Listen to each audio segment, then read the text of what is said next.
All right, welcome back to Medulla Talk. Now we're getting into the topic for today. So the inspiration behind today's topic, I was at work and I was kind of watching people walk by the store, and I noticed a really interesting thing, how everybody was kind of dressed the same.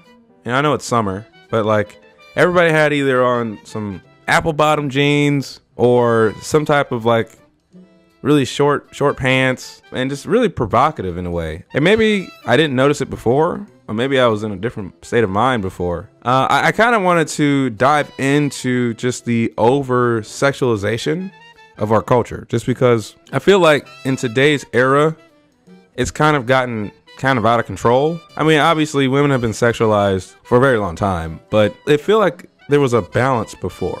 I'm going to be touching on a lot of different topics, and I'm not going to be spending too much time trying to find solutions. This conversation is mainly going to be to spark conversation and to bring awareness to certain things. Most of the sources that you guys will be either hearing or referencing are going to be from either articles that I've read, personal discussions I've had with people up in this upcoming week or this last week, or the YouTube TED Talk videos. So now, since I kind of disclosed where I get my information from, let's get into it. So the first thing I want to get into is advertising. You know, the purpose of advertising is to kind of bring awareness to whatever product or service you have, right? Very similar to kind of the things I mentioned in the national holiday thing.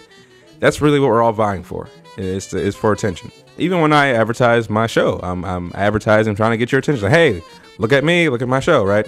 So the whole notion that sex sells comes from that. Particularly males are drawn to sex appeal, and we're visual creatures, and so we can't help but look at a pair of boobs if we see a pair of boobs somewhere. It's just kind of that. But I guess I'm more aware now. Sports, I mean, I'm still trying to figure out. Now, mind you, I am not bashing volleyball by any stretch of the imagination.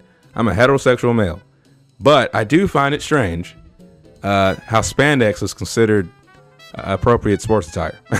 It's just kind of, I mean, I'm just saying, like, it's just, I'm not going to stop you, but it is kind of strange how somebody was able to convince a full sports organization that, hey, you need to wear spandex.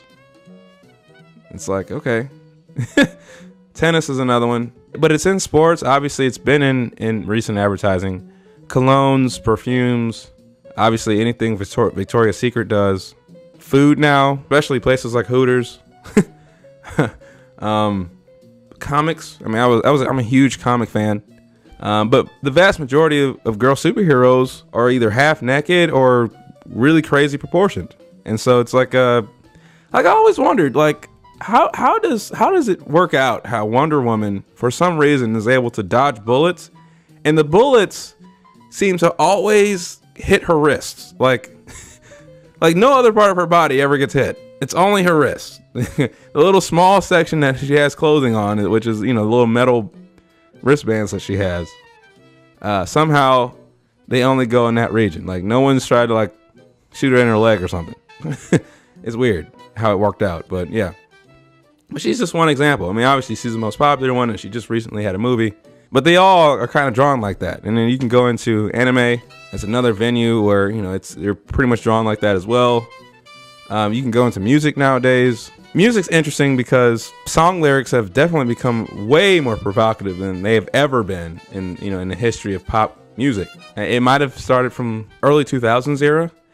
But I mean, especially back in the 90s, love songs and R&B music was all about like smooth talking, and yeah, we're talking about me wanting to smash you, but like, I'm not saying, hey, I'm about to smash you, girl. Like, it was just like, I was halfway creative with it. Like, I mean, it's just so like in your face now. And it kind of goes into the artists too. Like, with the exception of Adele, I don't know any other female pop artist that's not sexualized. And if I'm wrong, please, inform me of somebody, because I'm running down the list. Rihanna, Nicki Minaj, Fifth Harmony, just to name a few. I mean, they're all sexualized. Beyonce, who people revere as, the queen, right? She regularly goes on stage with like lingerie and like dances and stuff. It's like even she sexualizes herself. So it's like, it's just weird because I grew up obviously in an old environment, being raised by my grandmother. So like I grew up listening to people like Sade and Anita Baker. And Anita Baker was always seemed to be attractive. Like, she's a very beautiful woman.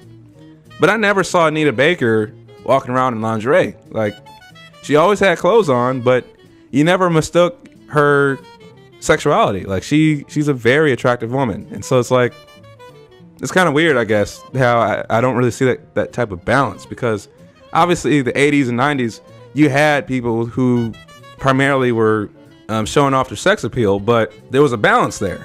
Even early 2000s with Toni Braxton. Like, Toni wore clothes for the vast majority of her career, especially with Love Should Have Brought You Home Last Night, the things like that. She was wearing clothes. Like, I don't know, it's different. I don't really see that balance anymore. Again, you guys feel free to correct me if I'm wrong. Girls in video games, like Grand Theft Auto, usually half-naked girls. Now, there's this guy on YouTube that I'm going to play a clip from. The video title was called Boobs versus Blood, and he made the argument of women are sexualized in video games, but men are also sexualized in other places. I'll run the clip. We hold aloft gratuitously violent games that contain staggering levels of brutality, gore, and torture as being classic games with one hand, and condemn games with any amount of sexual content as being trashy and immature with the other. And I know what the initial reaction is going to be. I know that there are men and women alike that will complain that these kinds of games with these kinds of characters are poor representations of women. To that I answer with, look at how men are portrayed in trashy novels and chick flicks. Look at the men on Twilight, for crying out loud. Do you ladies honestly believe this is the bar set for what a man should look like? Of course you don't. It's a fantasy that shouldn't be taken seriously. Just like for some people, this is a fantasy that shouldn't be taken too seriously. But that's a whole other hypocrisy that cheeses me off that I'll save for another video. So I get his take. I don't think one makes the other one right. Violence is definitely something that we need to touch on, but just because people are accepting violence doesn't mean that they should accept this as well. It's just kind of something that I kind of wanted to point out. And in news, I always found it strange, especially working in news, how the male is always wearing a two-piece suit, and usually women are wearing something sleeveless, and sometimes cleavage is showing, and they always complain about how cold they were. And I was just like, well, just put some clothes on. Now, the thing about clothes, and maybe this comes from growing up in an Islamic background, clothes were viewed as a form of protection, but when someone's clothed, you are forced to pay attention to other things. And I'll run this clip from one of the TED Talks that, like I said, I was going to mention. I can't pronounce her name. Her name's going to be in the description below. But she had this really nice quote about clothes and kind of how she uses them. So, just like I communicate through my body language, I also use clothes to communicate, give a sense of my individuality, my identity, my sexuality. So when I'm clothing, when I'm choosing a dress, what is it that I want to draw attention to? And remember, we dress up to go out. It's not just me, myself, I like it, I'll wear it. No, you're dressing up and you're going out. So what do I want to emphasize? Is my height, as the size of my organs, the most important trait that I have? Is that what I want to use as a basis, something that I got by genetic lottery? I have nothing to do with it. Or do I want to bring into focus my qualities, my attitudes, my beliefs, my behavior? Something that I've put an effort into. What do I want to look for in a friend, in a mate? Think about it. So yeah, that's kind of some of my thoughts on clothes. It's just you kind of put this perception out, and for guys, we're not viewed as sexual objects for the most part. And if you look at guy clothes, for the most part, all of our body is covered. When it comes to what women view as attractive, a suit covers your whole body. There's not an inch of your body that's not covered, besides your hands and head. Like that's basically it. The vast majority of women aren't saying, I want to see a male thong. They're like, ooh, a suit's very attractive. But for some reason, when it comes to women, it's not viewed in that type of light. And so it's really interesting that I just wanted to kind of just bring to attention. And I think all of this kind of comes to this whole idea of American culture kind of going way too far into strip culture and pornographic attitudes towards sex. And it's kind of something that, again, the great doctor mentioned. So let's actually talk about porn. Now, I'm no stranger to porn. The vast majority of guys aren't. There was something I read that said that about 90% of males over the age of 25 have either watched porn or continually watches it now. So yeah, it's definitely become mainstream, and that's an understatement. So back in 2016, Pornhub, which is one of the more popular websites out there for porn, mainly because it's free, but they had 23 billion hits last year. And on top of that, they were averaging around 64 million per day. And these numbers way surpass Facebook, Twitter, any social media group combined. Like this is a large amount of traffic. What changed everything was the internet. The internet made pornography affordable, it made it accessible, and it made it anonymous. The 3 A's that drive demand. Do you know that porn sites get more visitors each month than Netflix, Amazon, and Twitter combined? Just get your head around that. And obviously, there's no certain type of guy that watches porn. It's a whole different spectrum. Like it's folks who are super religious. It's folks who aren't super religious. It's every racial group. It's every social class. It touches everyone. So now it kind of touching on the whole mainstreamness of porn. Pornhub has actually made a couple of mobile apps. One of them was the Trick Pic, which basically you get to add little funny things on nudes. I guess to have fun with that. They've also done a lot of different charity events. They had one called Brie Olson's Boob Bus. Basically, they were giving out free breast exams for breast cancer awareness, which I find kind of strange because I guess the marketing that I saw of that campaign and the bus made it suggest that it wasn't like for health reasons. Like it looked a little sketchy. Like it looked like some type of porno thing. Anyway, and they've been trying to do different initiatives against domestic violence, which is to me kind of weird because they host videos of domestic violence as far as like this really violent sexual behavior. So the fact that now granted, they're not the ones that actually are posting these things on their website. So I get that part, but I do find it kind of a contradiction. And they did try to make an initiative, like a scholarship program for STEM, women who are interested in STEM programs.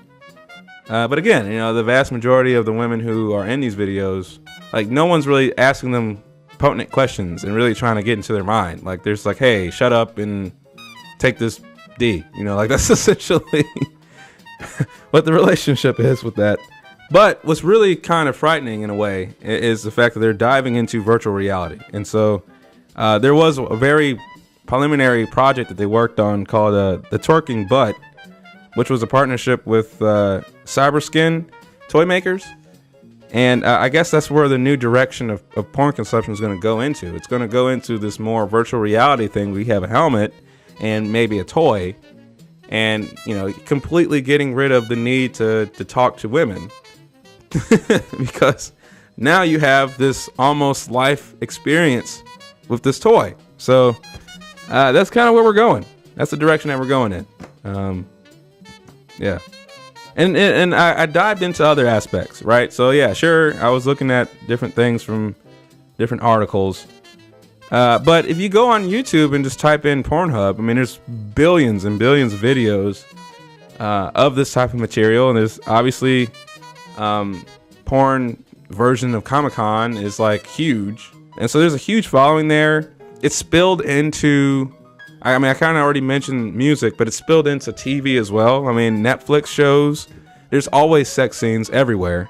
Showtime was known for those types of things, but it's really kind of creeped into just every aspect. Most of your favorite TV shows at some point is going to have some type of graphic sex scene in it. I mean, that's just kind of standard now. Scandal, How to Get Away with Murder, obviously Game of Thrones. Like there's just every hot show, for the most part, has graphic sex scenes in almost every episode, which wasn't the case before. And I guess that's probably why I've stopped watching shows. And I kind of went back to some of the stuff from the 90s. Like, obviously Fresh Prince of Bel-Air is a really huge show, and In Living Color, things like that. I do watch comedy stand-ups, but I'm just really not interested in some of today's TV because it's so bad. And I guess I can understand some people really liking that because it's maybe it's an escapism for some folks, but it's becoming too much now. I think, and there's not enough balance. That's really what my issue with that is. So to kind of dig a little deeper, there is a clip I do want to play for you guys from Megan Johnson just about sex regulation. In our country, sex is legislated. We have outlawed rape, statutory rape, and pedophilia. When sex produces a child, we call it parenting, and we are legally bound to it for 18 years. When sex causes incurable diseases, we are legally bound to tell our partners about it forever. Sex is a legally significant act because of its physical, psychological, and relational consequences. So, it's something that we obviously spend a lot of time on to the point where there's a bunch of laws related to it. And universally speaking, the U.S. definitely does not like sex trafficking, but we don't have those same attitudes towards porn. And maybe because we don't see a connection between those two, which, that makes sense. I mean, one's a physically violent act, and the other is typically something that's done in the privacy of your own home. But I'm going to touch on how those things can connect. Not saying for me that I think they do, but Megan does have some ideas as far as how those things connect. And so far, the laws are consistent, right? It should occur between consenting adults who understand the risks and responsibilities that come with it. What about sex plus money? Forced sex for money we call commercial sex trafficking, and it's illegal. Consensual sex for money is prostitution, and it's still illegal here in all but 2 counties in Nevada. So basically, if money is exchanged for sex, a crime is committed, unless someone films the sex and distributes it on the World Wide Web. This we call hardcore pornography. And not only is it legal and protected as an expression of free speech, but we celebrate and encourage it as a rite of passage, recreational escape, and marital inspiration. But people are still getting paid to have sex, a legally significant act with physical, psychological, and relational consequences. This is the commodification of human beings for the pleasure of paying consumers, for an estimated $14 billion a year. So another interesting person that I ran into on YouTube was Gail Dines, and she has this really interesting theory as far as people's experiences growing up. Now, I want you to think what it means to be male and grow up in a culture where before you can even speak, females are offering themselves to you. Come get me, come get me. Now, what happens to young girls is when they are developing their sexual identity, what they learn is they have 2 choices, either fuckability or invisibility. And what do you want from a teenager when built into the DNA of adolescence is the need to be visible? What do you want from her when her friends are walking around with low-slung jeans, a tramp stamp, with the midriff showing? What do you want her to do? Because it is impossible to ask her to go for invisibility. So this is not a choice. This is being forced into a type of sexuality that she didn't invent, that she didn't decide, because there are so few choices. So, I mean, obviously we're all exposed to these types of things at a very young age. Here's another clip real quick. And when you think that porn is the major form of sex ed, think what's going to happen to the next generation of boys, most of whom are brought up on hardcore mainstream internet porn. Now, the average 12-year-old, when he goes on to porn, when he puts porn into Google, what do you think he thinks he's going to see? Breasts? People having sex? Do you think he's thinking of gagging? Of course he's not. So what keeps him on that? I started to read the text that went with the images. So let's look at this. Do you know what we say to things like romance and foreplay? We say fuck off. We take gorgeous young bitches and do what every man would really like to do. We make them gag, etc., etc. This is from a very well-known website called Gag Me and Then Fuck Me. Now, think about this. He's 12 years old. He's going into manhood. He's aroused. They're telling him, you want to be a male? This is your entree into masculinity. This is the price you pay to be masculine. And in that boy's stomach is a toxic stew because he's aroused, but he's also ashamed, and he's also scared, and he's also angry, and he feels enormous shame that he is aroused. And nobody has said to him, this is not who you are, because the pornographers say to him, this is who you are. This is what you want.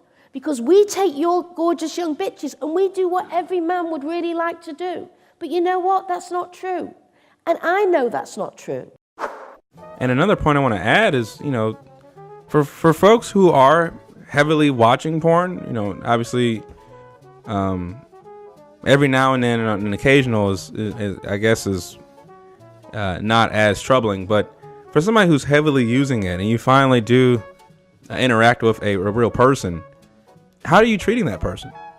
Most of these sex scenes that you would find on Pornhub or just other porn websites, it's not emotional. It's not, there's not a connection. It's usually in the perspective of male pleasure in most cases.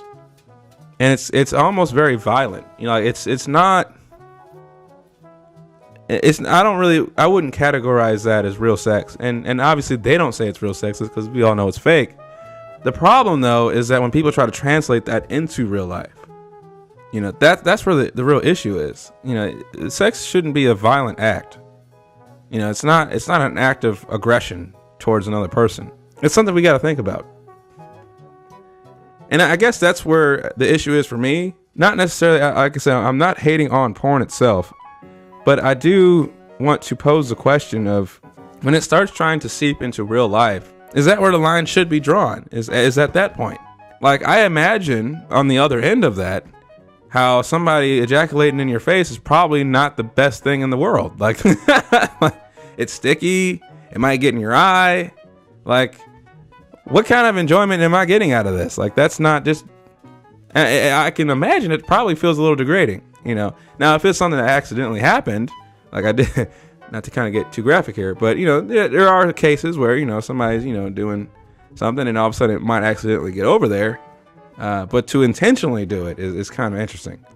And that it speaks to the guy, you know, what is going through his head that makes him want to do that, you know? Is he respecting that woman? It's just weird. But anyway, going back to Gail Dines, she has this interesting link. And she suggests that objectification can lead to sexual violence. And I'll play this clip real quick. When I was struggling with thinking what's happened in this culture, you know who really told me what it was? It wasn't someone with a PhD in sociology or psychology. It was actually incarcerated child rapist I like to call Dick. Now, Dick was in prison for raping his 12-year-old stepdaughter. And he was explaining to me how he groomed her. And grooming is what you do when the perpetrator hones in on his victim, starts to develop a relationship with her, and then tell her that what really matters is how hot she is, that she's really sexy, she's hot. And by the time you actually make your move, she's bonded to you, and she thinks the most important thing about herself is that she's hot. Now, Dick was explaining to me how he groomed his stepdaughter. And then he looked me straight in the eye and he said, the culture did a lot of the grooming for me.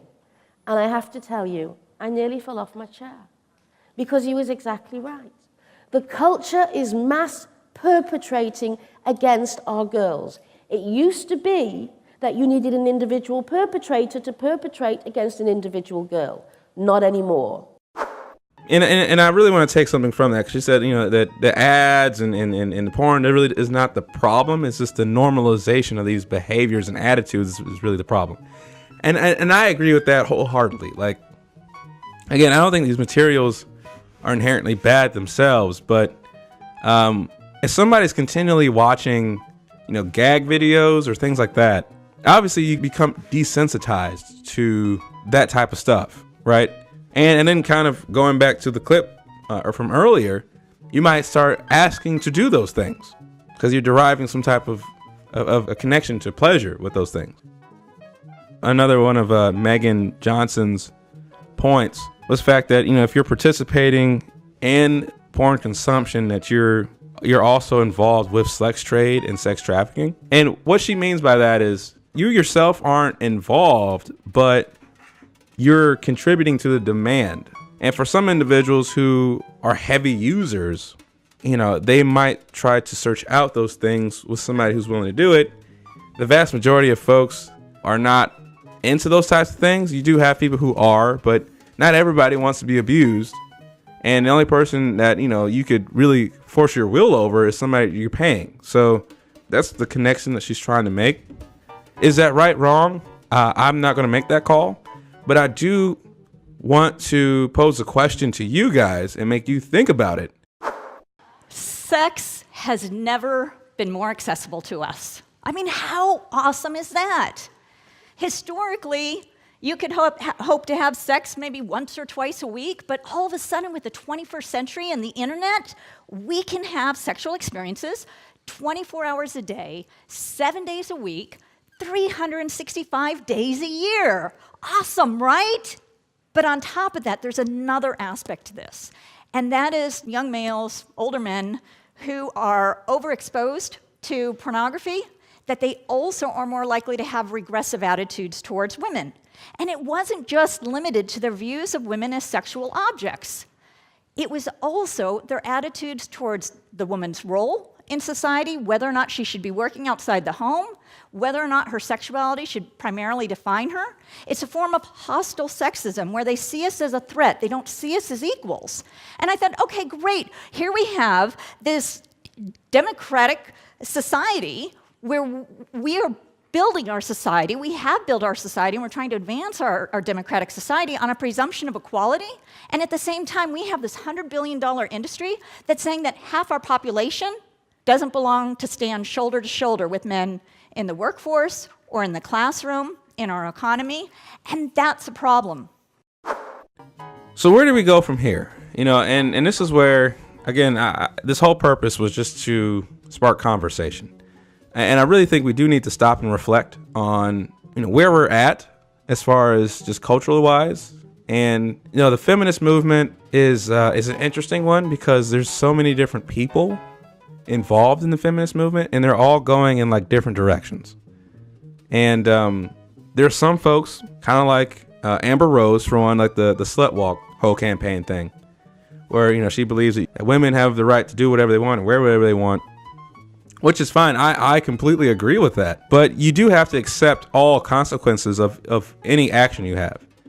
And just to be completely 100, if you are going around looking like a hoe, you're going to get treated like one, and to try to tell males to not do that is very confusing, because it's like if you're trying to, if you walk up to me and try to, give me a lecture on energy consumption and your boobs are hanging out, I'm not listening to you. Like I'm distracted. I'm looking at your boobs. Like that's, and so if you want to be taken seriously, remove the distraction. And it's not lack of self-control. That's just how men are wired. Like we're wired visually. And so I can try my hardest to focus, but you're making it very difficult for me. It might seem unfair maybe to some folks, but let's get into reality here. Now, that's the main reason why we invented clothes in the first place, is to kind of alleviate some of those temptations so that we're focused on what's being said or the person's face. Like, hey, I'm trying to talk to you. Listen to me, and to be quite honest with you, I imagine it'd be very difficult for a woman to completely take a guy seriously if he's sitting there naked in front of her. Like, you're going to get distracted too. But you guys don't have that problem because we walk around in public with all our clothes on. Like, everything's basically covered. So it's a lot easier for you guys to take us seriously because we're all covered. It's not the same the other way around. I get this new direction of feminist movement. And like I said, it's not all feminists. It's just a certain section of it. But I do think people are unrealistic in their expectations. And I want people to just own who they are. You know, if you enjoy wearing those types of things, you like the attention that it gives you, that's fine. Just own up to it. Just understand, hey, I'm a hoe. Boom. You know, and if somebody walks up to you and says, hey, what's up? And like treats you like one, don't be surprised about it. That's all I'm saying. So this topic, obviously, I can go on for days. It's multi-layered, right? And there's a lot of different things to peel from it. But there is one thing I would like to mention before I close. And that is the fact that I think sexuality and the term sexy has been hijacked. Because going back to a point I made earlier about Anita Baker and some of the old classic films, you know, back in the 60s, 70s, 80s. No, not so much 80s. Well, even 80s too. I mean, 80s was a crazy time, but even still, you had some classy folks. But sexuality wasn't always related to someone's body, you know, and especially when you go to different peer groups and you're looking at different research and you ask, you know, what women find attractive, you know, most women will say, you know, personality, or he has a good sense of humor, or he's smart. They don't say, oh, he has really big muscles. Some will, but the muscle thing isn't really a big factor. And there used to be a time where you would ask guys that question and they would give you a very similar answer. Oh, she's really funny, or, you know, she's really smart. And I feel like guys eventually get to that point when they get older. But I really do feel that this over-sexualization has really hijacked what it means to be sexy. I think we really need to kind of take a step back and reclaim what it means to be sexy. And I really do think that guys need to really step up in this conversation. I ran through so many interviews and videos and articles, and the vast majority of folks talking about over-sexualization in American culture were women. And I get that because, you know, women are directly affected by this. But there's not enough guys talking about this. You know, we're affected. We're not affected in the same way that women are, but we're affected. We're affected in our behaviors. If we're used to seeing certain things over and over and over again, our expectations become different. You know, now I have to pose the question, well, is this the standard? Like, if you don't have big boobs and a big ass, are you not attractive anymore? You know, do I have to pose that question? How do I, you know, tell my girlfriend that she's special when all she sees around her is these over-exaggerated versions of a female, you know, and I'm looking at that stuff, and then I look at her and she's a normal, real person, and she doesn't look like that. But I'm claiming that this over-exaggeration is attractive. So if I say that, does that mean that my girlfriend's not attractive because she's not this over-exaggeration? Like, these are the types of questions I want people to start asking themselves. Yeah, men aren't being sexually assaulted in the way that women are. Men aren't being looked at as objects like the way that women are. But to the degree of effect is not less than women. Like, we're being affected. And I think that's the second half of this whole equation that is really being left out. That I feel like the guys need to kind of step into to fill that void. And so that's why I decided to step up today and really just kind of bring it to light. Yeah, it was very vulgar, and it probably made a lot of people uncomfortable, but hard things are uncomfortable. No pun intended. But yeah, you know, we have a lot of things to do. And like I said, sexual reform is definitely one, but violence is another, and that's a whole nother conversation. But that's today's topic. I hope you guys enjoyed it. If you have any comments, feel free to send an email through the AfroVibes website or Total Medulla, or again, leave some comments on social media, and I'll be more than willing to chat with you. And so again, this whole purpose was to start a conversation, so this is not the end of the conversation. But that'll do it for today's episode. I hope you guys enjoyed it. If you like, obviously go to our social medias and like, subscribe, you know, like on our Facebook page, subscribe to our YouTube channel, so on and so forth. Make sure you check out our show Thursdays at 9 on AfroVibes Radio Houston. I am Devontae Hill. That is it for today. Enjoy. I'll see you next week.